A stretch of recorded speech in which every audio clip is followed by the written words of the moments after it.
I'm Ben Ryman, and this is Behavior Speak.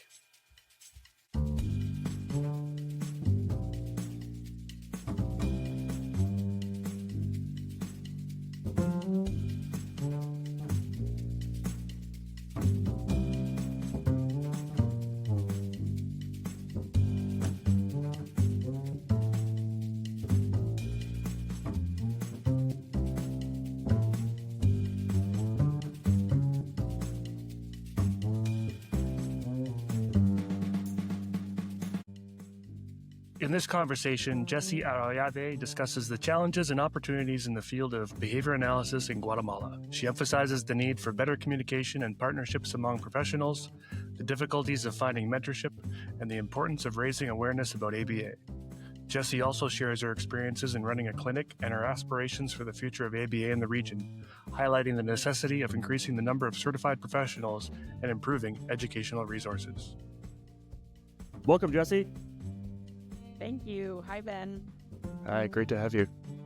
Awesome. Stoked. Before we get started, I just want to acknowledge I'm producing this podcast on the territories of the Kalaman, Klehu, Somoko, and Comox First Nations. And I'm always grateful to be here. So, Jessie, tell me a little bit about yourself. Okay. Well, I'm from Guatemala. I'm 31 years old. I was born and raised here in Guatemala. And when I was around 17, I moved to the States for college. I went to Texas Christian University there, and I did a BI in psychology, BS in psychology. Haven't said this in English in a while, so sometimes it takes a minute to get it back. And then BS in psychology, and then I got really interested in autism along the way. At first, it was for personal reasons. I knew someone close to me was diagnosed. Okay. And so I started getting more interested in autism, and that sort of led me to ABA, because although we know that ABA can be used for several things, there's a lot of work done for autism.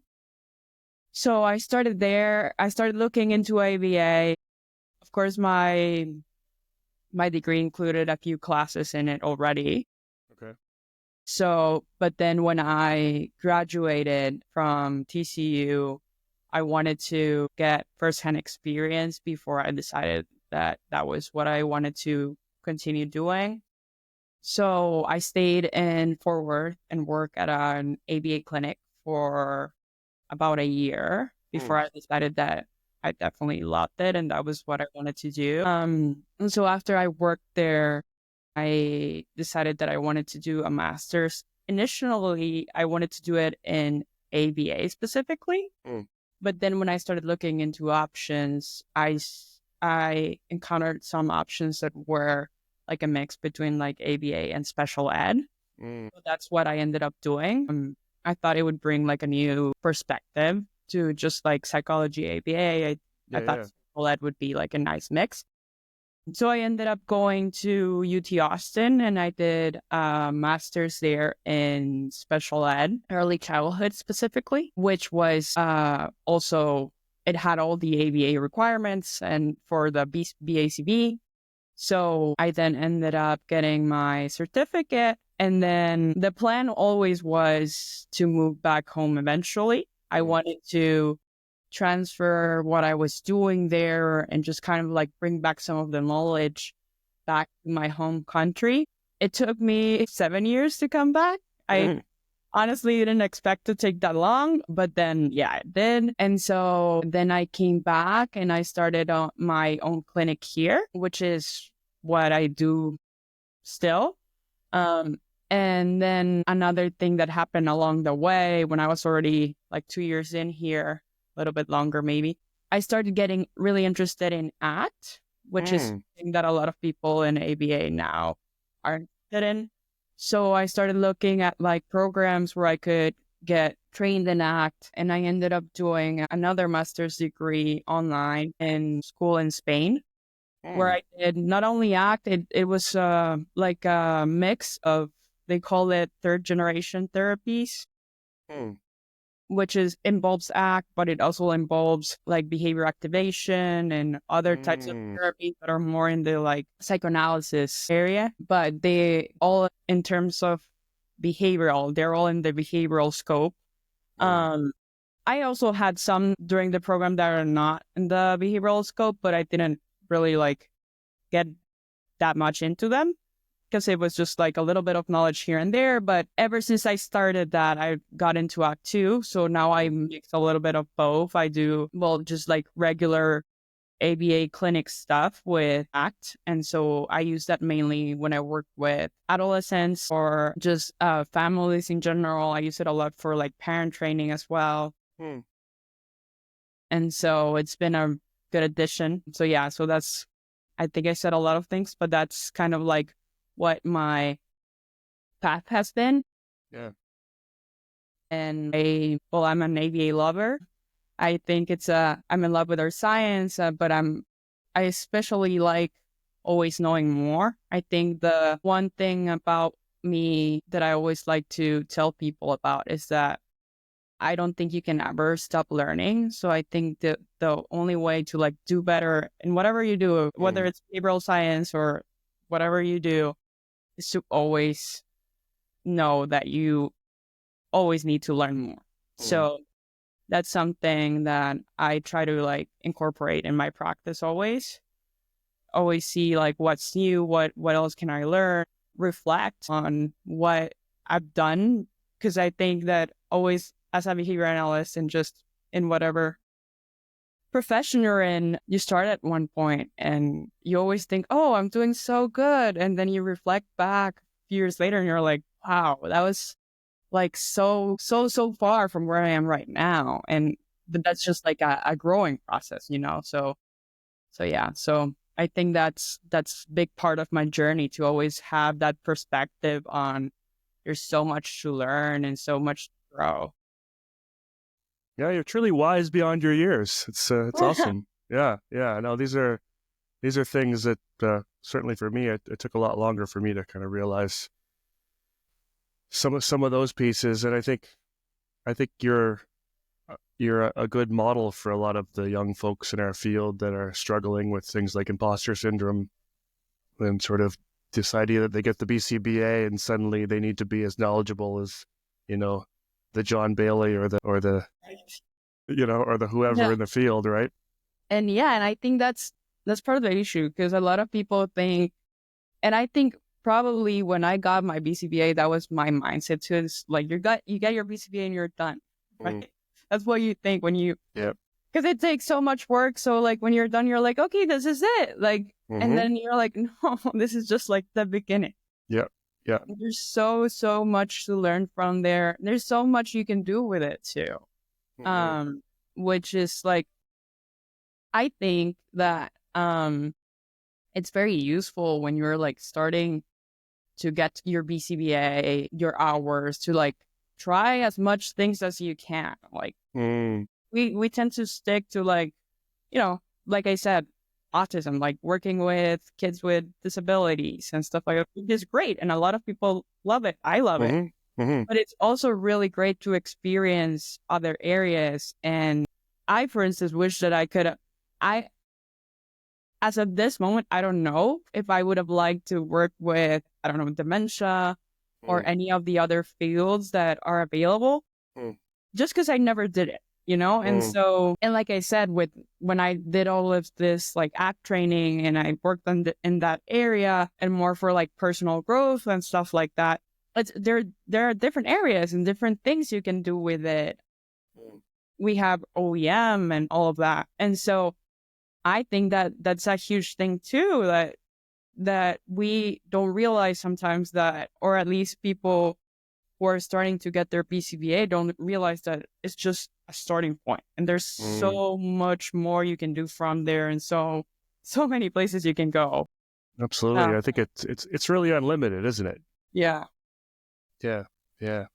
Cool. So you had a bit of an interest in autism because you had a friend. Was it a friend that got diagnosed, or was it a friend's child that got diagnosed, or a family child got diagnosed? Gotcha. Yeah. And I'm curious if because sort of before you went to the States, you didn't really know a lot about autism beyond this diagnosis. So I'm curious, what was sort of the experience, your experience, as well as sort of the experience of the family, getting this diagnosis in Guatemala and sort of, trying to access services and those sorts of things. Well, so when this happened, so when I moved, I said I moved when I was 17. So this happened when I was around like 18. So I was already in the States when this happened. I was studying psychology, and initially, my mom said when I was studying psychology is that I really liked talking to people and just kind of like giving advice, because at the moment I thought that was what psychology was about. Yeah, of course.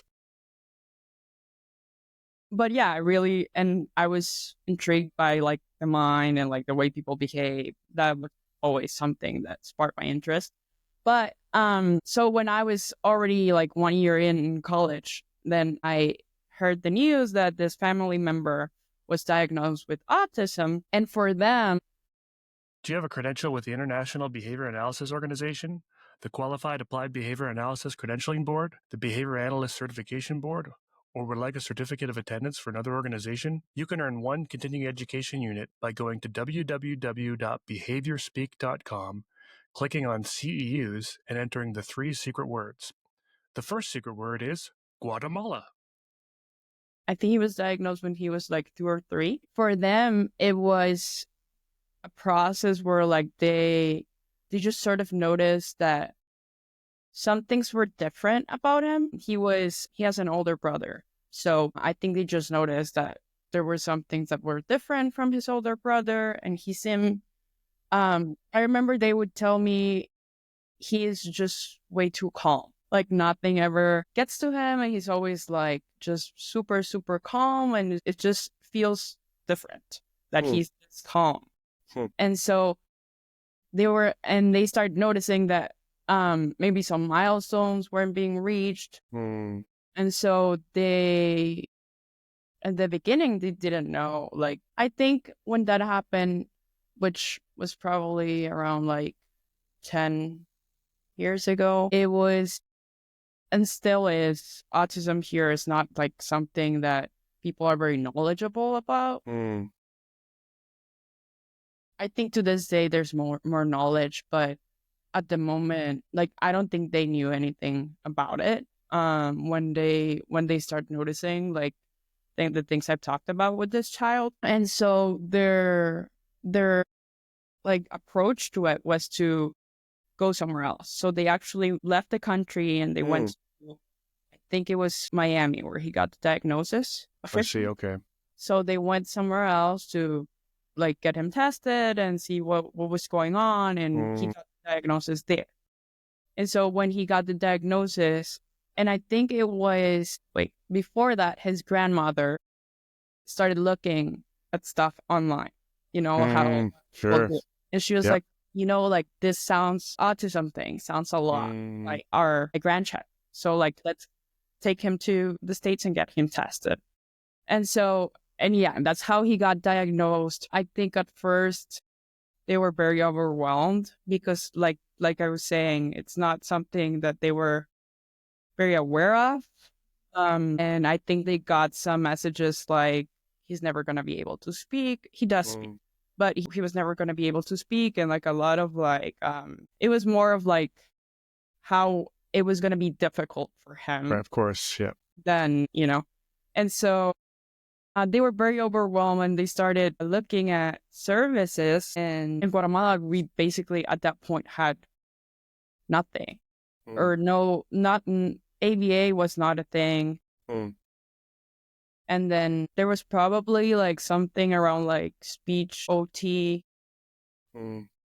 But so they decided that they wanted to find like the best services for their kids. So I think they did some research and they found an ABA clinic in the States, and they started at least some of the programming there. And then they had some people trained in Guatemala. And that's kind of like, I'm telling you one story, but I know a lot of stories like that. I see. Where like a lot of parents did not find the services they needed here. Of course. So they would travel and then they would get someone to train people here. And so that's how a lot of like the ABA talk started here, which is like clinics from outside training people here. There was no, well, I was the first BCBA. So until I came back, there were no BCBAs.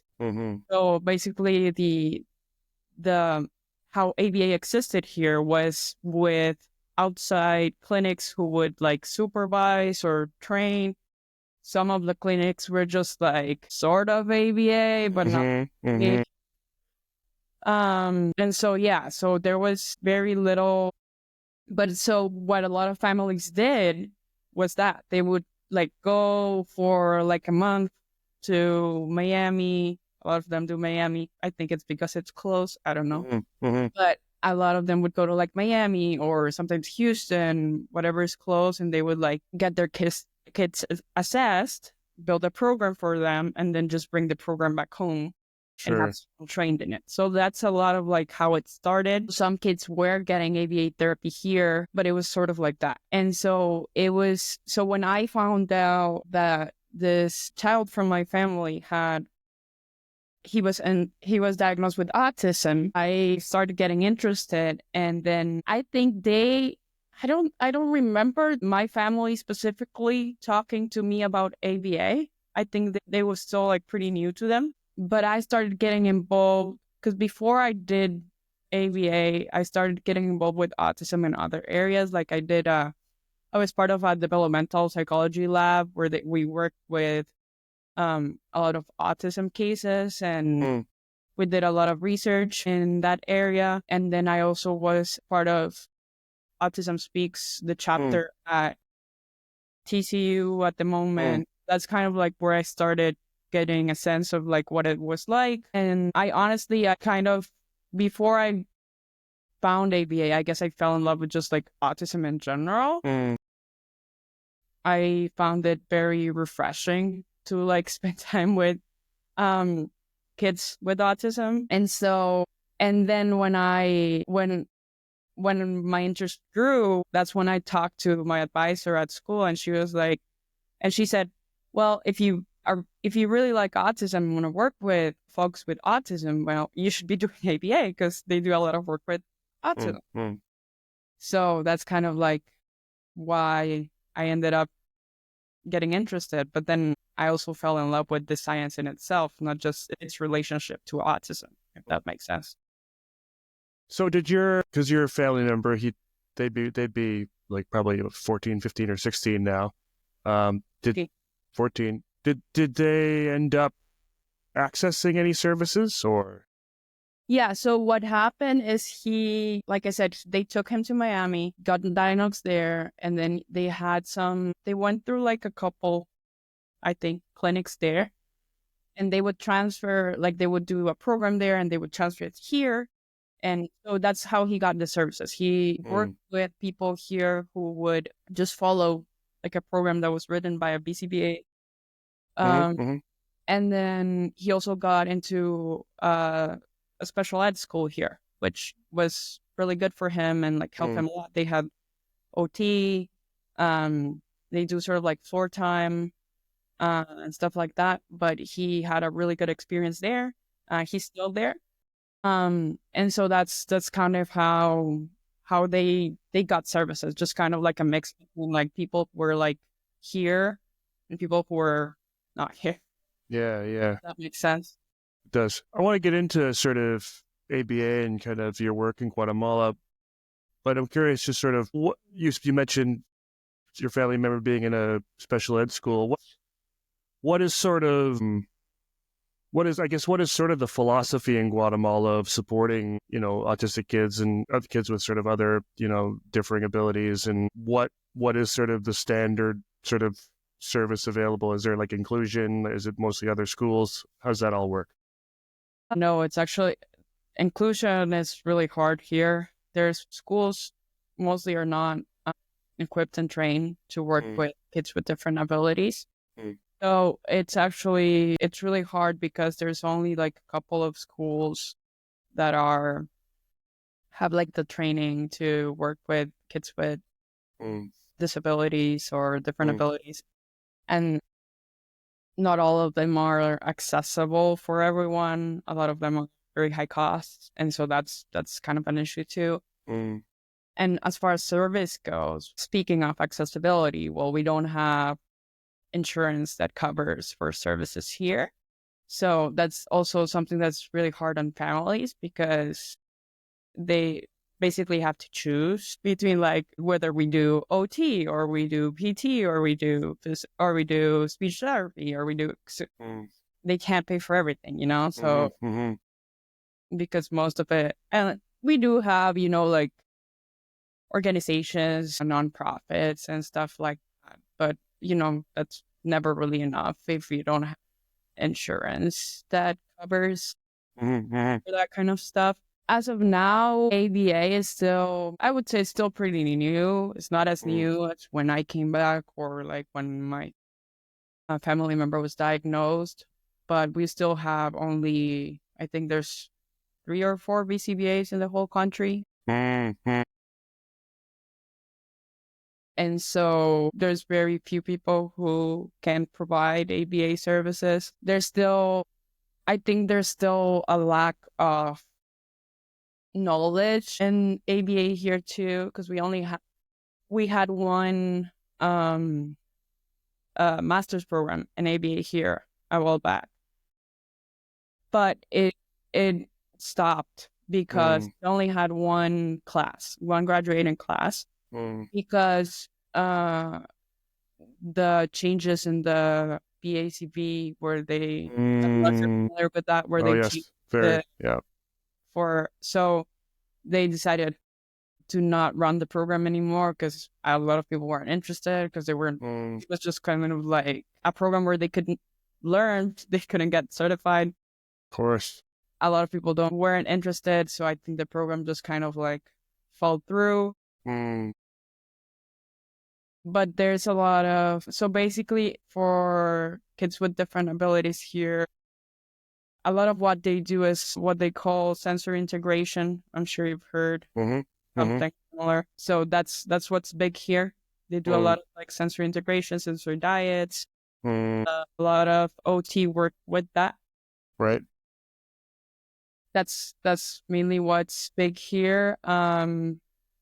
There's we do have speech therapy, but I think the training needs a little bit of work because we only have like the programs in schools here for speech pathology. I think they're only like 2 years long or something. So they're not really like a very big, yeah. I think we need more work in that area. Yeah. Yeah. And I think also there's a lot of, I think it's been growing where like speech is focused on, or where they're including for speech things like AAC, Mm, stuff like that, because a lot of the speech here, I think it's focused on more of like correcting pronunciation and that. So I think we're growing in that area, but we're not big there.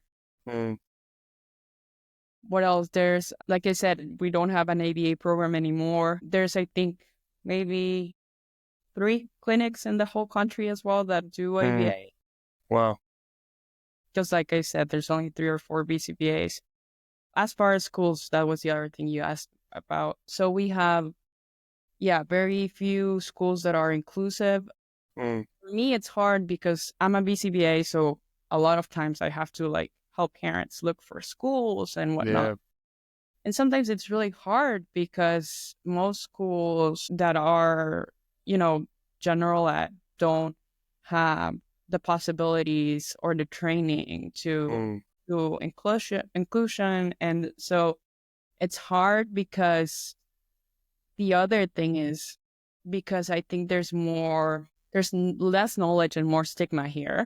A lot of families want sort of like an inclusion setting and are not very mm, comfortable with like a special ed only setting because they want their kids to have like exposure to being with other kinds of kids and whatnot. So it gets troublesome because the second secret word is essential. There's really not very many schools that do that mix Right. a bunch of abilities and have a training. And sometimes it's an issue too, because sometimes you'll have inclusion, and I'm doing quotation marks right now so people that can't see me. But it's really just like not really inclusion, because they have a kid with like who needs adjustments and curricular modifications, and it's not being done because they don't have the training and experience for it.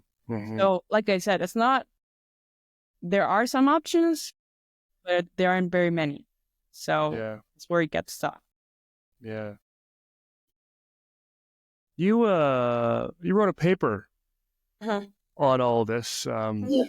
Published last year in Behavior Analysis and Practice, The Waxing and Waning of Establishing Behavior Analysis in a Latin American Country. Great title. And it's in that Latin American Women in Behavior Analysis special issue that came out, and I've had a few folks on that had some articles published in there. Tell me a little bit about that article, why you decided to write that, and tell me a little bit about sort of the work you've been doing in Guatemala to sort of bring behavior analysis back to the people. So I got invited to write that article, and I thought it was a good opportunity to kind of like talk about what the situation of ABA is in Guatemala. And that's mainly what the article is about, kind of like talking.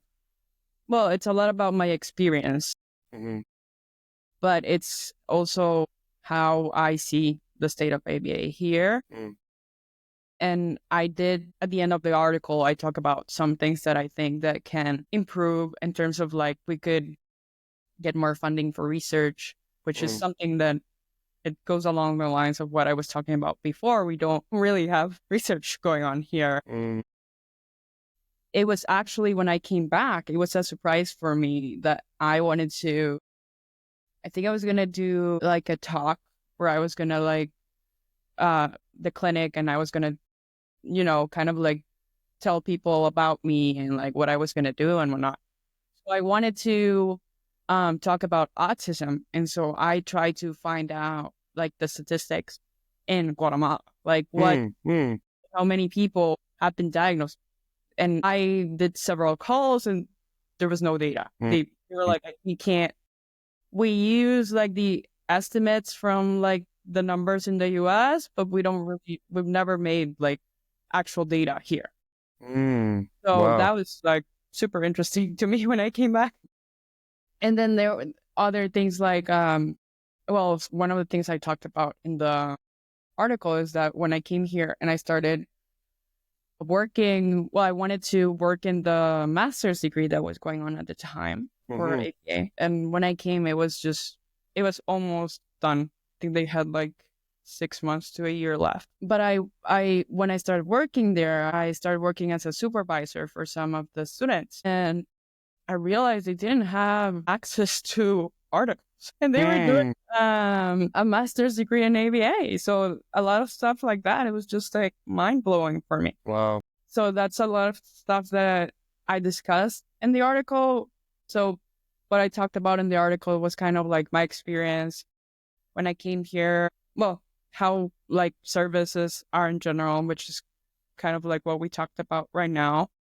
But then I also talked about how, we need so much more, we need more. And I did talk about how I'm really grateful for recently there's been a lot of like translation done by especially IBAO España, which is ABA in Spain. So they've been translating a lot of books. A while back they did the White Bible. They did that one, and then they did the new edition. But then they've been doing a lot of other translations, which is really good because I remember when I came here, I went to school in the States, right? So I learned everything in English. So I had a really hard time kind of like teaching and training others because it was like, how do I even say this in Spanish? So I would just like the English terms, you know, like we have all of these like little like letters for everything. And I was like, how do I like translate this? So I ended up, a lot of like the people I trained was just like, well, I'll just like say it in English and like we'll use the English terms because we didn't have a lot of that available. But now there's a lot, they're doing a lot of work on that, just translating. We have the BB map is in Spanish now. Right. And Essentials for Living recently is in Spanish. Cool. Which is really good. And I think what I say in the article is that's great, and we need more of that. We need more like translations. We need more, because also I completely understand the stance of the board to like not be responsible for the entire world, but it also was kind of hard for everyone who's not in the US, because basically we have to find our own way of like doing things, and it's been difficult. Yeah. Kind of like what I touch on my article too, which is like I think we need some sort of like, you know, more communication and partnerships between people who are not in the US that can, so we can, you know, build our own boards. And I do think some people have tried and like worked on stuff like that. And there are some boards that you can get certified on internationally now. I'm sure you've heard of like IBAO, and then there's QABA, which like now work for like international folks. But yeah, it's just, I think it was, but they're fairly new. And so like, and we do need more, you know, when I was, and that's another thing I talk about in my article, when I was in the States, it was really easy to be a behavior analyst because I had so many behavior analysts around me. Sure. And I would go, I lived in Texas, so I would go to QABA, but whatever you live, have some sort of like your state ABA, QABA, Florida IBA, all of those. There's a lot of like learning opportunities and like sense of community is a lot of what I talk about in my article too, which when I came here was really hard for me as a behavior analyst because at the moment I was the only one. And so all of the article, well, the edition is about, you know, like prominent women in behavior analysis. Yes. And so what I talk about is I had so many mentors that led me to where I am. A lot of them were women, some were not. Well, what I also communicate is that when I came here, it was really hard for me to like continue with that experience of like learning, being mentored. I could do it, and I did try to find like mentors from like outside, but it's not the same. It's not the same. And especially like I said, because you move to a country where like ABA basically doesn't exist. Then if you want to get mentorship, if you want to like go to like conference, all of that, it all falls on you. And like, it's not accessible to like do all of that, you know? Wow. Yeah. So that gets really hard because, you know, when I worked in the States, like my company would pay for conferences and stuff like that. And like here it's just, it all relies on me. So it's that was hard. That was hard when I came here. And thankfully I could access like some mentorship and whatnot. But yeah, I do talk about that and how that experience was challenging. And so that's part of like what I talk about in my article, just kind of like raising awareness that it'd be great if we could have, you know, if more people did things that would help in just kind of like continue learning. One of them is, you know, like translating. And another one is just kind of like providing opportunities for people. You know, obviously we do have some of the, what is it? I think it's ABAI that has like a region where you like pay less if you're in a certain region. Sure. I mean, yeah, that's good, but we need more It's not enough. help in that area. And yeah, and just kind of like, I think just broadening the research and to doing more research in like areas like Guatemala or just Latin American areas would be great too. I think there's already like some folks trying to do more research. But yeah, I just think we do need more of that. So that's I think mainly the point of my article was that just kind of like raising awareness of where we're at, some things we need. And then my work here, when I came, like I said, I started my clinic, and then I worked in the master's program. That was only a year because then the master's program closed. And then I started the clinic. I've been doing that. I've been trying to like raise awareness. I try to do like talks and whatever I can. And then just kind of like, I think a lot of awareness is not only important for like families, but also for professionals. Because I feel like what the experience I've had here is that a lot of people who thought they knew about ABA didn't know about ABA. Right. And so, and when the people I have worked with and had the opportunity to train, a lot of them have become to love the science because they've come to understand it more. Because here we've had a lot of like, like sometimes the misconceptions where they think that ABA is just kind of like giving stickers to kids every time they do a good job. Sure. That's kind of like how ABA is seen by a lot of people. It's just kind of like how like we give prizes to a lot of kids for stuff. And we also had the challenge that, now there's social media and you hear like all sorts of things about ABA. Of course. And I think that's another thing too. Like I said in the beginning, I have a very like open perspective and always try to like learn. And so I have always been the one who like tells people, oh, okay, so if you read this like really bad thing about ABA online, well, I want to hear it first before I say like, okay, this is like, it's wrong.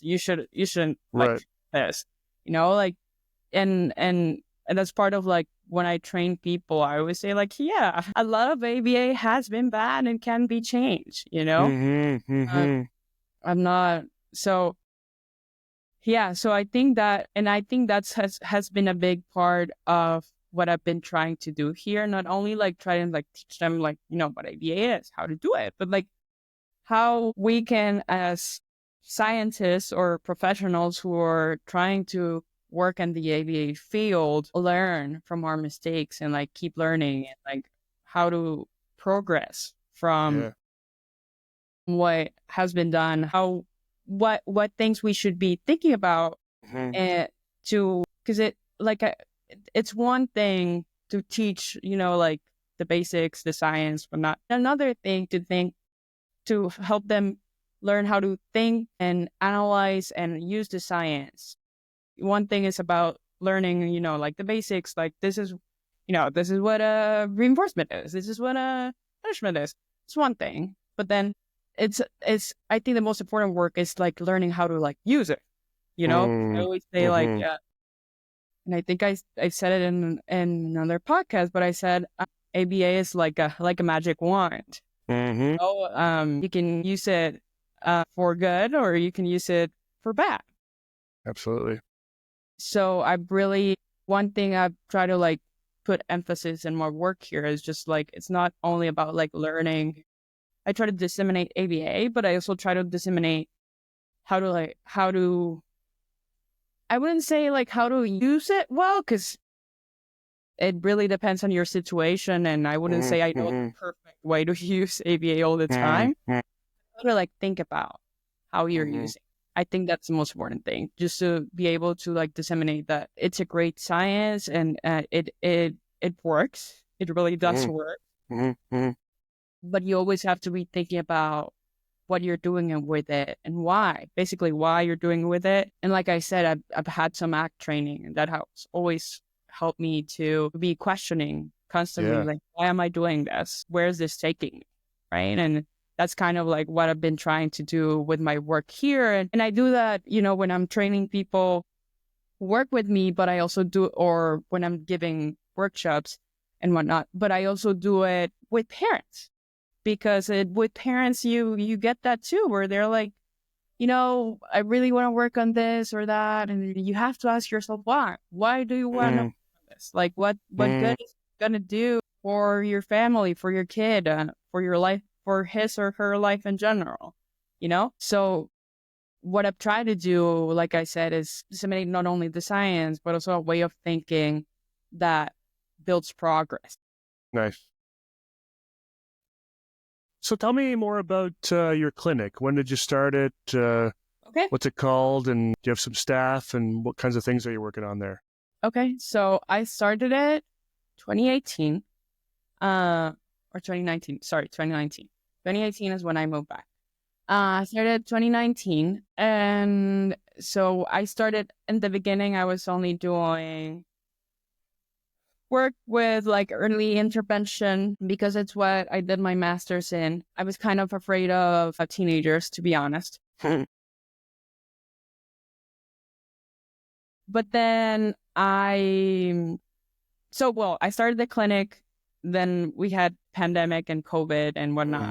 So it was kind of like off for a while. I did, when we had COVID going on here, I would do like some therapy here and there, but the clinic wasn't like really working at finest. So I ended up for a bit, I moved, I gave up. So I rented a place for the clinic. And then I gave it up during the pandemic because I wasn't sure what was going to happen. Sure.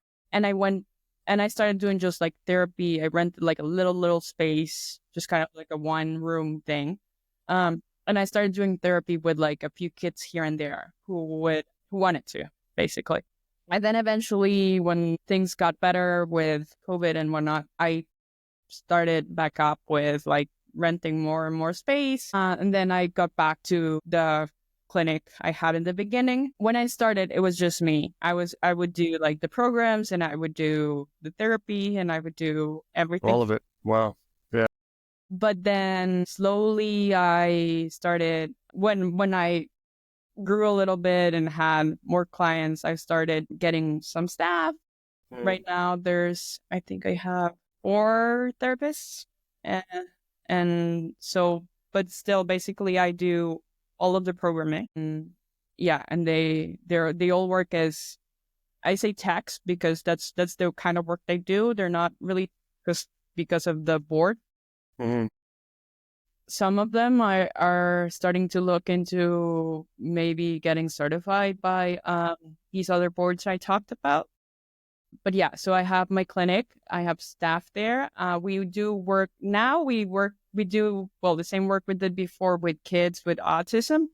But when I got the other master's degree, I started trying it out with, like teenagers, adults, more with ACT. So I do that too now. We have services for just kind of like people who want to work on managing their emotions, and just kind of like we still do everything behavior-wise, right? But yeah, so we do have that sort of stuff too. So like now we do kids, teenagers, families, and we have a lot of kids that are on the autism spectrum, but we also do work with kids with behavior problems who are not necessarily, don't have a specific diagnosis, just have behavior problems or other disabilities too. But yeah, that's basically what we do. So I have that. And then the other thing I do is when I did my master's in Spain, I did it online, but I did do my practicum in Spain. During my practicum, I met 2 psychologists there who do ACT. And so we talked about, they really liked working with me, I guess. And I really liked working with them. So then we decided that we would do some sort of like online project, and we were talking about it. And so now we're working on a project where we do online workshops on ACT. As of now, we're trying to focus a little bit more on businesses and whatnot. And then I already work with kids a lot, and they wanted to work with businesses. So I was like, a whole new thing we can do. So Mm-hmm. we're doing kind of like workshops and just in kind of like well-being and whatnot. All of them are act-based for companies that want to provide this sort of like services or benefits to their employee. Neat. So yeah, been doing that too. But yeah, here in Guatemala, I do have my clinic. And yeah, I'm very, very happy with it. I think we've grown through the years. I hope to keep growing. At some point, I want to get back to teaching, even if it's not a master's program in ABA. Maybe just like traditional psychology would be okay. Mm-hmm. I could do some sort of like ABA programs because I really, really like teaching. Mm-hmm. Mm-hmm. But that's sort of like in the back burner. Sure. Going in right now. Yeah, yeah. Well, I guess with maybe one of these groups like the IBAO or something like that, where they have sort of, I think the IBAO has a path that doesn't require a degree, so you could even create your own sort of approved course sequence that you could even teach out of your clinic or something, and potentially help some folks get certified that way, or that might work. Mm-hmm. This international this thing you're doing with the two psychologists, is this where do you have some clients already? Where are they? So we're doing it online. They are in Spain. They're in Spain. Gotcha.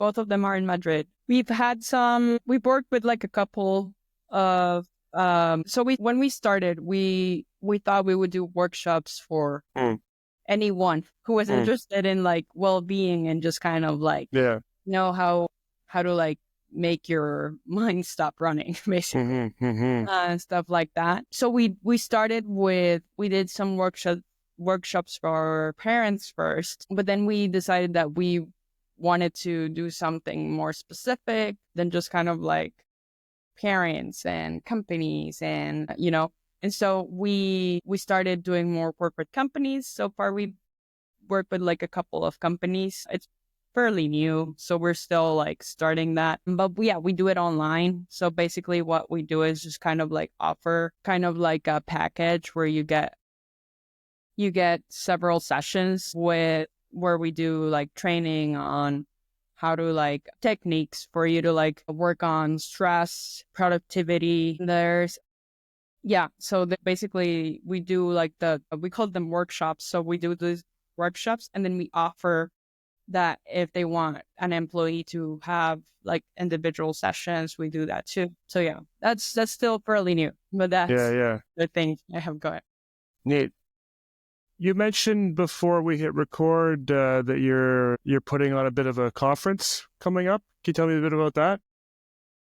Yes. So for Autism Day, which is April 2nd, I wanted to do something. And so I put up, it's a couple of days before, so it's on the 30th and the 31st. But I had a common friend with Temple Grandin, which was cool.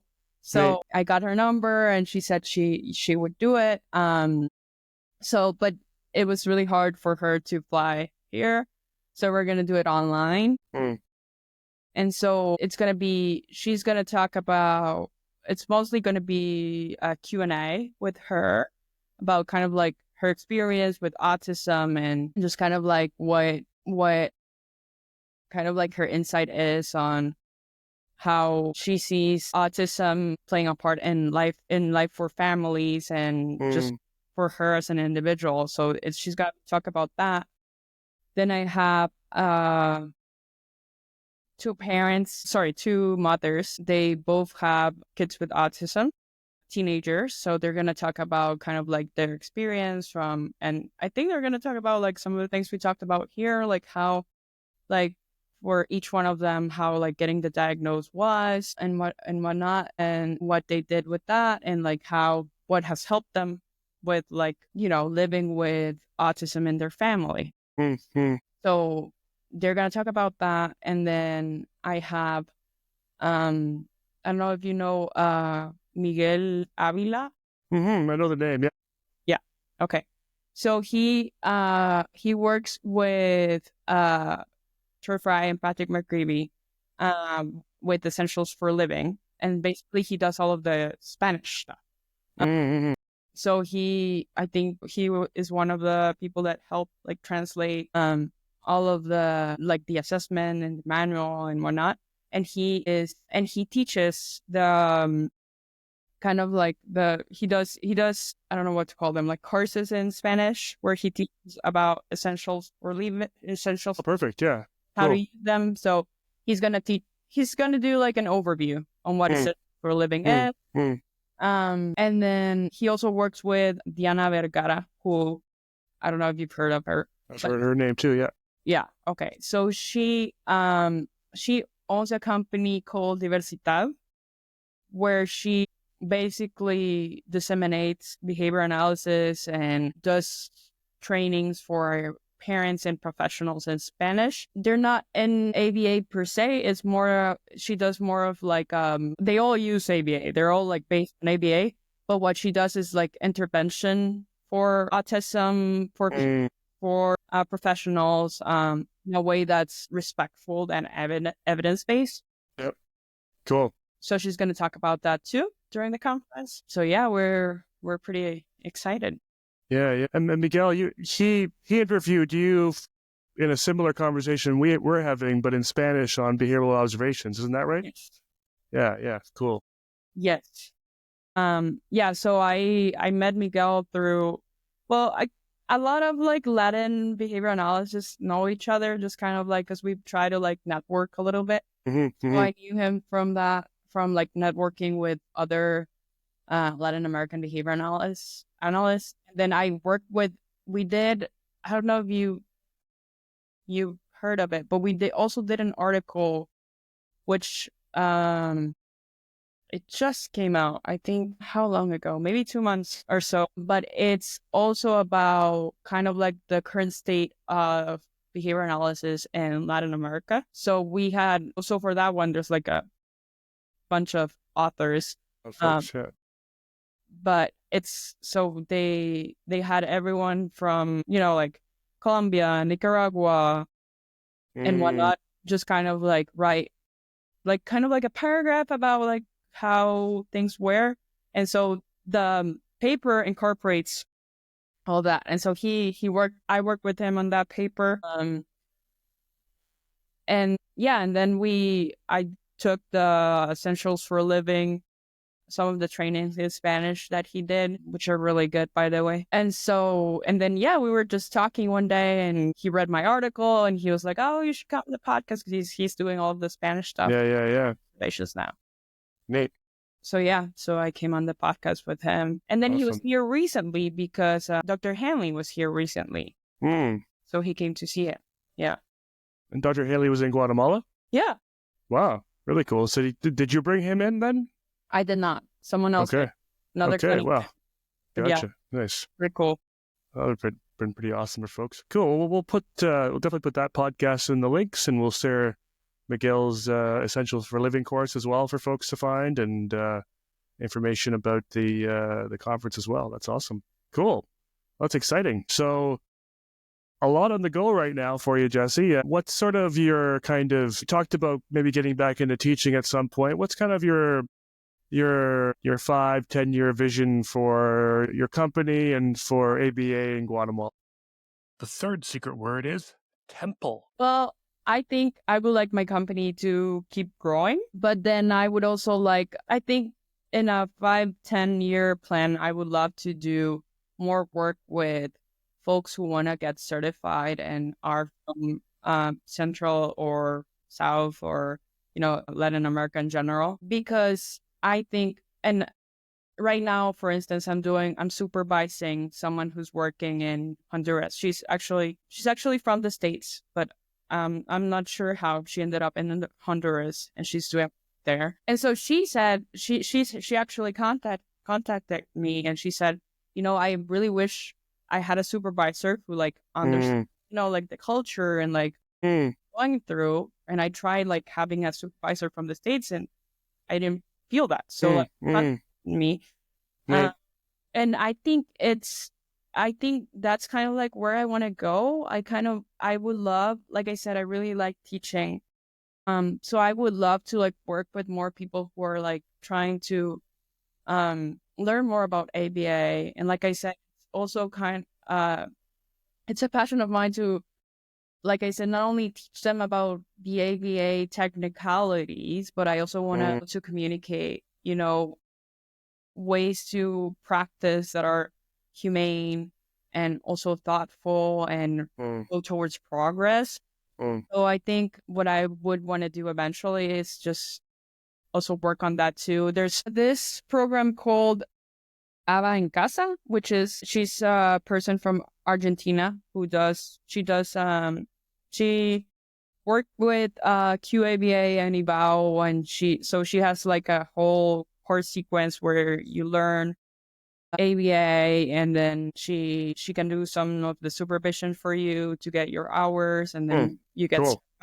So I think something like that, it's more of like a long-term plan, but I would love to do more. I would love to disseminate ABA in that way, because I think it's one thing to like say like, hey, this is great and this is what we should be doing. Hey, parents, come on board with this. But then if you don't have enough providers, then it's just like, it's hard. It's great to like be able to like help and work with the families here. I mean, I think there's going to be a point where we're going to need more BCBAs, right? Absolutely. And so that's the thing. I think dissemination for me right now would come from there, not just kind of like, I would continue the work I do in my clinic and hopefully we'll keep growing. But what I want to do is kind of like have more behavior analysts in Guatemala, and not only in Guatemala and Central America in general, because what I was talking about, like going to conference and whatnot, that's also only possible if you have enough people that are in the field and interested in it. So I think the path to growing ABA is just kind of having more people who fall in love with the science, who want to do it, who learn about it, who get certified. So I think my plan for later on would be that, just kind of like having more ways that people can get certified. And whether that, I mean, that could be, doing a program like the one I mentioned by Ellie, that's her name, or it could be at a school. I don't know. I think it happens with just kind of like growing awareness about ABA, and just, I think, like I said, a lot of what has happened is that people have misconceptions about like what ABA is and does here. So I think that's why my work at the clinic also becomes important too, because if people see like changes that are good for like their families and to progress, then that also helps the name of helps like 100%. the name of ABA. So I think that's part of it too. It like all goes together, like, I do want to keep doing the clinic because I love it, but it also helps me in growing like the knowledge of ABA and how to use it properly and how to make great things come out of it. So I think that combining that, like my work in the clinic with also, like I said, how I teach people that work with me, that I'm grateful to teach, that I'm lucky enough to teach, because I think that teaching is a gift too. To be able to like have someone else use something you thought, it's just thing that I think is very refreshing, and I think that's also part of learning. When you teach, you learn a lot too. So I think when you ask like what's in store for me, I mean that would be like my greatest wish, to be able to like keep teaching. I don't know, we'll see what comes along the way. But like I said, I really love experiences where I can learn, share knowledge, whether it's like others share it with me, I share it with others, we share it mutually. So that's what I want to keep doing going forward. That's awesome. Your passion and love for the field and for the science and for Guatemala is infectious, and I have no doubt you'll be successful. It's been a real honor to chat with you today, Jessie. Really cool. Thank you. It's been an honor for me too. Thanks so much for coming on the podcast. Thank you, Ben. If you enjoyed this episode, I encourage you to check out these other similar episodes. Episode 192, Behavior Analysis in Venezuela. Episode 155, Behavior Analysis in Puerto Rico. And Episode 96, Behavior Analysis in Mexico. If you enjoyed this episode, please consider leaving a review on Apple Podcasts, Spotify, or wherever you get your podcasts. And please follow us on Instagram @BehaviorSpeak.